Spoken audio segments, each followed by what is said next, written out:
السلام علیکم ورحمۃ اللہ وبرکاتہ۔ بسم اللہ الرحمن الرحیم۔ حسن سے روایت ہے کہ سیدنا معقل بن یسار رضی اللہ تعالی عنہ بیمار پڑ گئے اور عبید اللہ بن زیاد ان کی تیمارداری کے لیے آئے۔ سیدنا معقل رضی اللہ تعالی عنہ نے کہا، میں تم کو ایک حدیث سناتا ہوں جو میں نے پہلے نہیں سنائی تھی۔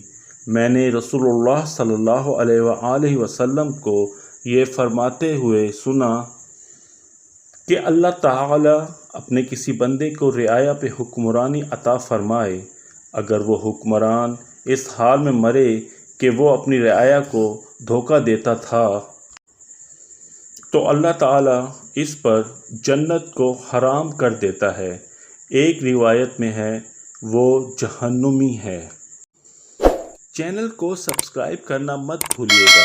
جزاکم اللہ خیرا و احسن الجزا۔